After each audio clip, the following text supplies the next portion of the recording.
Hoje com o pastor Joseph Prince. Saudações, igreja, glória a Deus, aleluia. Quando eu tinha cerca de 17, 18 anos, eu lembro quando eu sofri um ataque mental, e foi um momento de muitas trevas na minha vida. Se eu tivesse ido a um psicólogo, ele teria dito depressão. Mas eu sabia que não era isso, não era depressão, mas na verdade foi um ataque contra a minha mente. Eu mergulhei no oculto durante muitos anos, e quando eu tentei sair daquilo, os poderes das trevas não queriam me liberar. Foi necessária a graça do Senhor Jesus para me resgatar. Depois que eu fui resgatado através do novo nascimento, fui batizado nas águas, cheio do Espírito, mas ainda sofri ataques. Eu pensei que eu ia ficar louco, e tive medo que um dia a tentação seria tão forte que eu renunciaria a Jesus e iria para o inferno. Eu estava com tanto medo de blasfemar contra o Espírito Santo. Eu confessava os meus pecados o tempo todo. Eu não entendia como cristãos não confessavam os pecados o tempo todo. Eu os via rindo e jogando futebol e indo para a igreja cantar. E não os via, sabe, confessando os seus pecados. E pensava como é que eles podem ir para casa sem confessar os pecados. E se no caminho Deus não te protege e você sofre um acidente? Sabe, eu tinha todos esses pensamentos malucos. Então não pense por um só momento que eu não sei quão terrível o pecado é, ok? Mas é porque eu sei o quão terrível o pecado é. Eu tinha tanto medo. É porque eu temia a Deus do jeito que as pessoas ensinam hoje. Eu temia a Deus daquela maneira. Então não pense por um momento que eu não temia a Deus. Eu temia a Deus, eu temia que seria punido. Então eu confessava os meus pecados. Mas só piorava, eu quase fiquei louco. Então um dia eu disse, Deus, foi uma fase difícil. Os meus pais não sabiam que eu estava passando por isso. No silêncio da noite eu não conseguia dormir. Começava a ouvir aquelas vozes. Então eu peguei minha Bíblia, uma Bíblia preta, eu lembro dela, e eu disse, Deus, fala comigo, eu preciso que o Senhor fale comigo. Fale comigo. E os livros que eu havia lido, livros de grandes homens falando sobre fé e outras coisas, não me ajudaram naquela época. Eu precisava de uma palavra específica de Deus. Eu abri a minha Bíblia aleatoriamente e não recomendo que você faça isso. Eu fiz porque estava passando uma situação muito difícil. E eu li 2 Timóteo. E de repente, uau, só por ler, a espada do Espírito cortou todos os medos e toda a depressão. Todos os pensamentos que o diabo colocava na minha mente. Foi em 2 Timóteo, capítulo 4, 18. E o Senhor me livrará. Eu já tornei isso pessoal. O mi foi para mim. O Senhor me livrará de toda má obra. O meu medo na época era que, até agora, eu estou indo muito bem, graças a Deus. Eu tinha vencido muitos pensamentos para blasfemar a Deus e coisas desse tipo, e eu não tinha caído nisso, não tinha cedido. E eu pensava, mas se vier um forte demais? E eu caí. E o Senhor disse, Ele me livrará de quantas? De quantas? Mas se tiver uma nova versão? E se o diabo trouxer uma tentação 6.0? Uma nova versão? Sabe a última? Toda obra má, nenhuma arma forjada contra mim prosperará. E esse se tornou o meu verso favorito. E eu tinha medo que não iria ao céu, mas continua dizendo, e guardar-me-á para o seu reino celestial. O Senhor me livrará de toda obra má. Amém? E vai me guardar para o seu reino celestial, a quem seja glória para todos sempre. Amém. Esse se tornou meu verso e muitos anos já se passaram. Muitos anos já se passaram. Os anos passam rapidamente, não é? E eu ainda sou jovem. Muitos anos já se passaram e até hoje eu nunca escutei ninguém pregar, nunca escutei alguém pregar nesse verso. Eu nunca escutei na televisão ou outro meio. Eu nunca ouvi ninguém pregar sobre este verso que Paulo falou. É um verso maravilhoso. Foi personalizado para você. E o Senhor me livrará. Essa é uma palavra forte. Amém, igreja? Deus quer abençoar você, igreja. E tem uma palavra para toda situação na sua vida. Talvez você está com medo. Então, quando o medo se aproximar, você diz, está escrito, Deus não nos deu espírito de timidez, mas de poder, de amor, de moderação. Está escrito, às vezes não é bom personalizar. A palavra ali é nós. Deus não nos deu. Então deixe o nós ali, porque isso nos dá uma sensação de que não estamos sós. Posso ouvir um amém? A Bíblia diz que a palavra de Deus é viva e eficaz, mais afiada do que espada alguma de 2 gumes. Naquela época tinha uma espada de 2 gumes que cortavam dos 2 lados. A palavra de Deus é mais afiada do que espada alguma de 2 gumes. Então o que é mais afiada do que essa espada? Durante a época que Paulo escreveu, ele viu, mas não era usada ainda. Eles não tinham capacidade, não tinham nem sido descoberto ainda. Hoje sabemos que durante uma cirurgia, eles podem ser tão precisos quando eles cortam, certo? Usando laser. Até para os olhos sensíveis. Eles usam laser de uma maneira tal que cortam o que querem cortar e o que eles não querem cortar, eles nem tocam. É tão preciso, e a Bíblia diz que a palavra de Deus é viva e eficaz e mais penetrante do que espada de 2 gumes e penetra até mesmo a divisão da alma e do espírito. Como o homem pode dividir alma e espírito? É muito difícil. Até aqueles que ensinam alma e espírito é muito difícil para completamente separar. Até a divisão da alma e do espírito e juntas e medulas. Juntas e medula, a medula está nas juntas. A medula está dentro do osso. Como separar a parte aqui? Aqui é onde acaba a medula e começa o osso. Bem, a palavra como laser pode fazer isso. Por isso, quando ouvimos a pregação da palavra, onde os doutores e até o laser não pode chegar e tocar nessas áreas sem afetar os outros órgãos, a palavra pode. Por isso a palavra pode trazer cura e graças a Deus pela medicina. Mas só a palavra de Deus pode fazer o que o melhor dos homens não pode. O que é impossível para o homem é possível para Deus. Sempre lembre-se disso. Quando é impossível para o homem, é possível para Deus. Certo? Vou reverter isso. Isso não é errado. Quando o homem acha que é possível para ele, é impossível para Deus ajudar. Essa é a minha versão, não está na Bíblia, ok? Então você pode ignorar isso se quiser. Eu acho que não é verdade que Deus ajuda aqueles que se ajudam, não faz sentido. Isso não está na Bíblia, não é um verso bíblico. Certo? Foi Benjamin Franklin que disse isso. Deus ajuda aqueles que se ajudam, mas eu digo que Deus ajuda quem não tem ajuda. As pessoas se acham muito fortes, esse é o problema. Este ano Deus quer abençoar sua família, mas você diz, pastor, você não entende, a minha família acabou.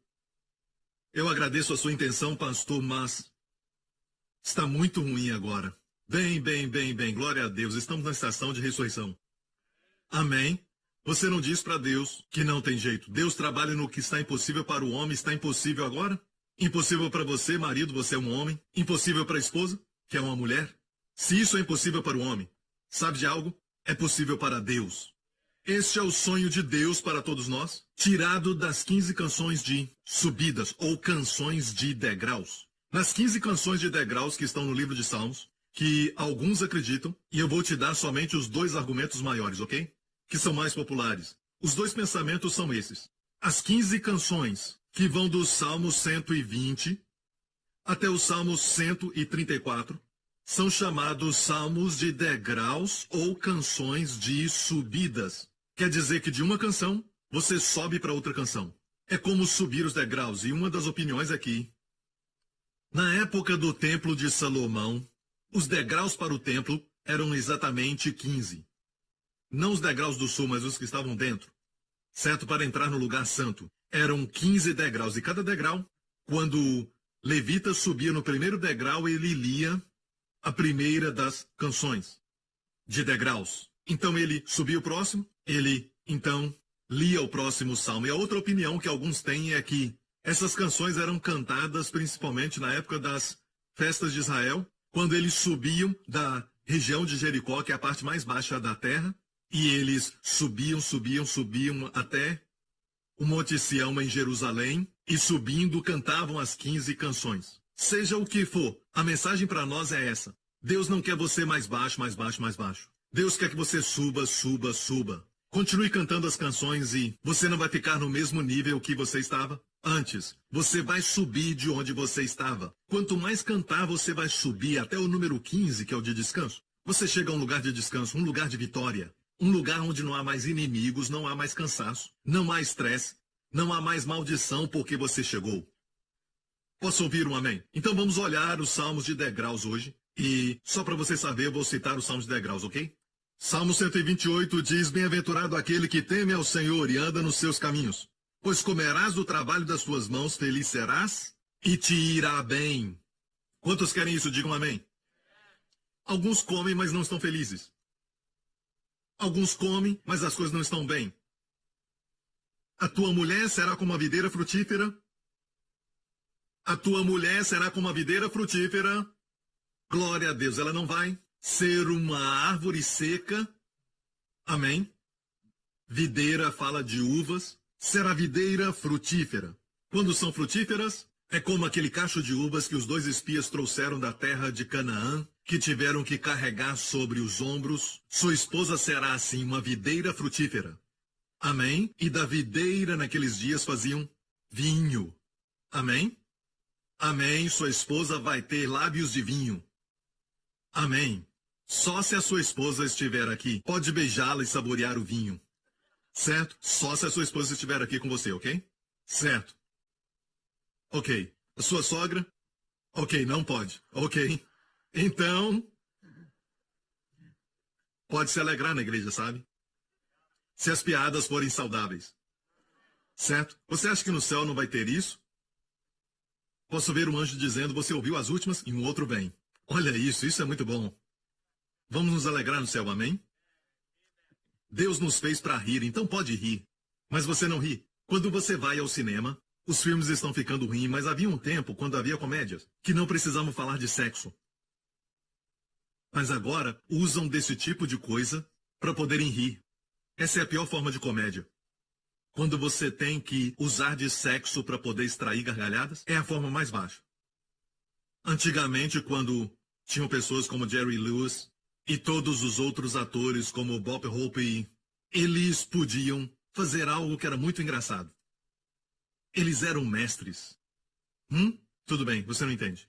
Vamos em frente então. A tua mulher será como videira frutífera aos lados da tua casa, os teus filhos como plantas de oliveira à roda da tua mesa. Seus filhos serão como plantas de oliveira, serão ungidos. As plantas de oliveira são plantas importantes, porque eram usadas para propósitos santos, eram usadas para ungir. O sacerdote, o profeta e o rei usavam para iluminar, a menorá, usavam para até mesmo medicina e até para sabão naqueles dias. E tem estágios que um dia alguém estava ensinando em Israel sobre que o melhor da oliveira, o azeite extra virgem, é usado para o templo. Certo, era usado no templo para iluminá-lo. O melhor azeite. E depois disso, pressionavam de novo, o que era como, sabe, com pedras que rolavam sobre a azeitona, que rodavam e extraíam mais óleo. E quando saía mais óleo, o próximo estágio daquele óleo era usado para fazer medicamento. Pense nisso. Foi isso que Guia disse em Israel. E o terceiro estágio daquele processo era usado para limpeza. Sabão, limpeza. Eu achei muito interessante os estágios da extração. E quando eu pensava nisso, sobre esses estágios, o Espírito Santo falou: Jesus passou por isso. Tudo começou no Getsemane. Getsemane quer dizer o lugar da prensa do óleo. Prensa da oliveira. Getsemane. Semane é óleo, jet é prensa. Quando Jesus foi pressionado, foi um momento de muitas trevas, um momento terrível nas palavras do próprio Jesus. Para quê? Para trazer luz do santuário para a sua vida. Para você ver com os olhos da fé. Para você ver de maneira especial.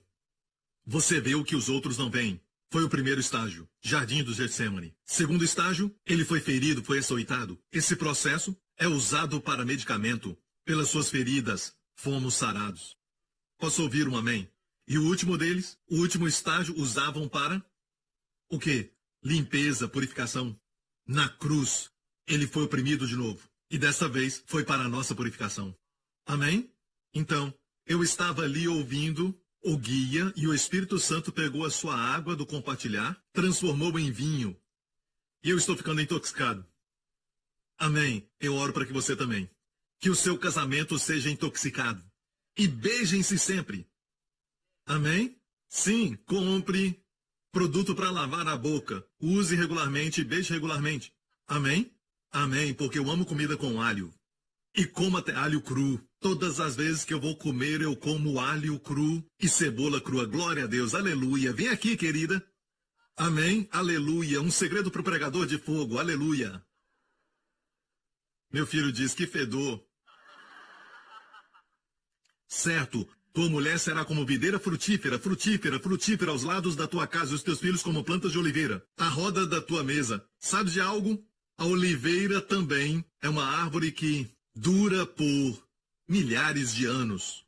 Dá para perpetuar. Se você colocar brotos nela, ok? Vai continuar crescendo.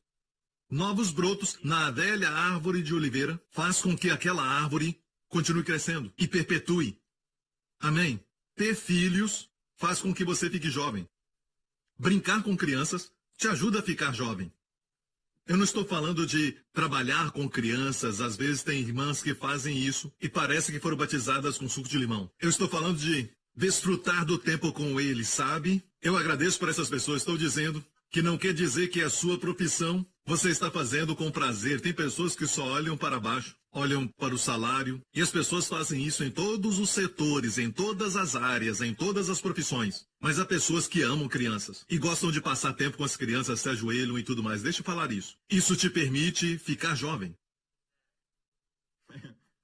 Você não concorda? Estou te dizendo que você vai ficar mais jovem. Glória a Deus, Deus me deu outro, certo? Não muito tempo atrás, e eu estou começando tudo de novo. E é muito bom, muito gostoso se ajoelhar, depois de atender um telefonema, que foi muito estressante, e problemas do trabalho, e passar um tempo com aquele pequeno. Isso tira todo o estresse. Isso te ajuda a esquecer tudo mais. Amém? E você se diverte tentando encontrar o mapa perdido. Amém, amém. Ok, plantas de oliveira, a roda da tua mesa próximo.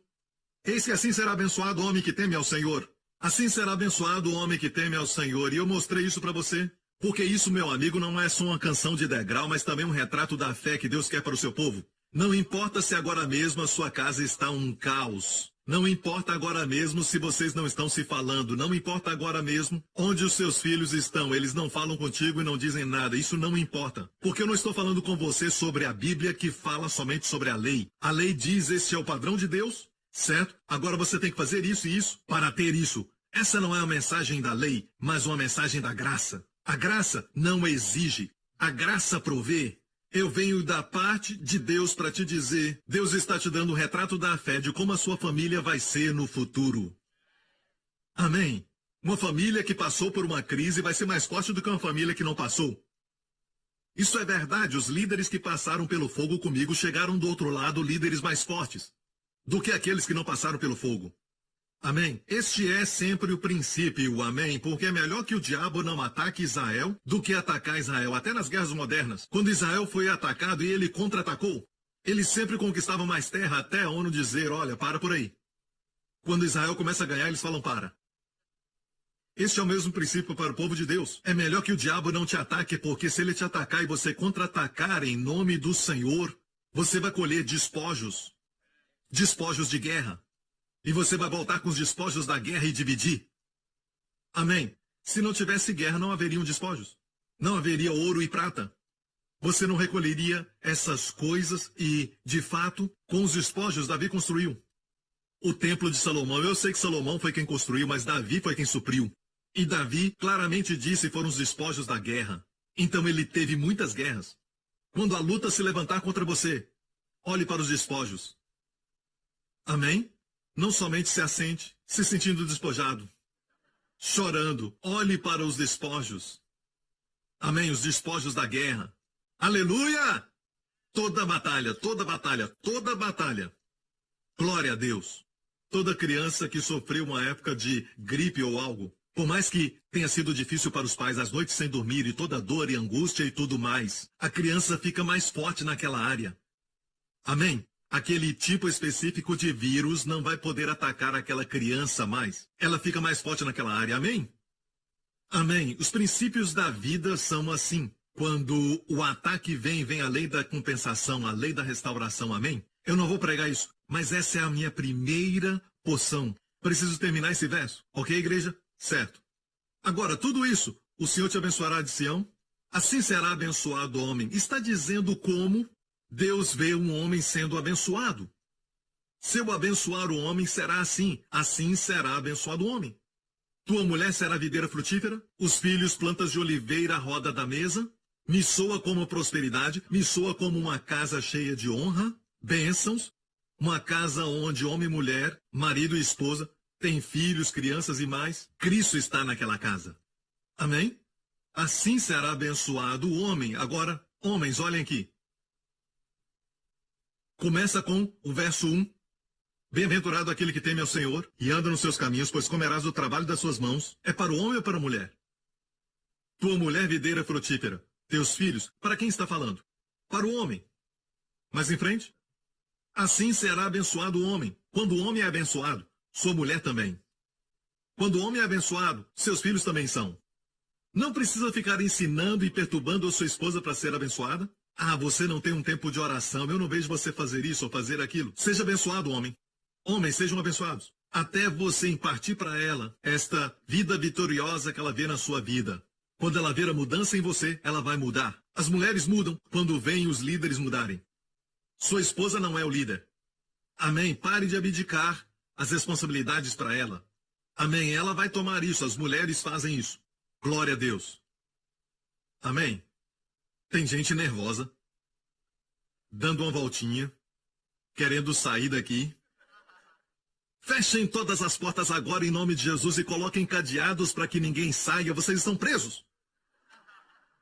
Não, a coisa a meu respeito é que vocês sabem que eu não faço seminário de casamento. Se você olhar a história da nossa igreja, nós não temos seminários, porque quando fazemos, os que são responsáveis e precisam de mudança não vêm. Dizem para a esposa vir. Sabe que 80% é mulheres. Não, temos que surpreender. Você não está preso, mas agora pode ir embora, você já ouviu. Isso é sabedoria. Então, a Bíblia diz que quando o homem é abençoado, seus filhos também são. Quando ele é abençoado, a sua casa também é. Deus coloca esse peso sobre o homem. Amém. Está me ouvindo? Para mim isso é muito bom. São boas novas. Quando algo dá errado, certo? Eu não culpo a minha esposa, eu não culpo, sabe, o meu irmão mais velho ou minha irmã mais velha, eu não culpo os meus filhos também. Eu culpo a mim mesmo. Que exemplo que eu dei, sabe? Quem ensinou isso para eles? Pode assistir esse tipo de filme. O que praticamos dentro da nossa casa? As coisas estão jogadas. Culpe a si mesmo primeiro, não culpe os outros. E Deus então vai estar com você, porque Deus está do lado de justificar aqueles que assumem sua culpa. Deus não justifica os inculpáveis. Deus justifica aqueles que estão sem Ele. Então, não há problema assumir isso, ser um homem. Amém? Como um grande homem já disse, ser masculino é por nascimento. Ser um homem é questão de escolha. Irmãos, é questão de escolha. Seja um homem, amém? Ok, gente. Amém, pastor Prince. Tem que ser assim, pastor. Amém. Aleluia. Então, o Senhor te abençoará desde Sião e tu verás o bem de Jerusalém todos os dias da sua vida. Nós vimos isso o mês passado. Vimos o bem de Jerusalém, mesmo quando as coisas estão mal em Jerusalém. Quando Deus nos abençoa, nós vamos lá e só vemos o bem. Quando eu vou lá, eu só vejo o bem. Os meus líderes também, só veem o bem. E por toda a nossa vida, só vamos ver o bem de Jerusalém. Sim, e verás os filhos dos teus filhos. Sabe o que é isso? Vida longa. Isso é vida longa. Verás os filhos dos teus filhos. No próximo programa, o Espírito Santo está conosco, não nos deixará. Vamos viver de maneira a senti-lo, como regozijando dentro de nós. E ele veio para glorificar Jesus Cristo. Quando glorificamos a Jesus, trazemos glória ao seu nome. Ele se alegra. O que é impossível para o homem é possível para Deus. Deus pode te ajudar, ok? Eu disse Deus pode te ajudar, amém? obrigado por sintonizar no programa de hoje. Esperamos que tenha sido uma bênção para a sua vida. Para mais informações sobre o programa da Igreja New Creation, acesse o site ncctv.org.sg. Lá você poderá se inscrever para receber um devocional diário do pastor Joseph Prince. Seja incentivado e fortalecido todos os dias e saiba o quanto Deus lhe ama através desses devocionais. Acreditamos que seu dízimo pertence à igreja que você frequenta e oramos para que você seja grandemente abençoado, altamente favorecido e profundamente amado.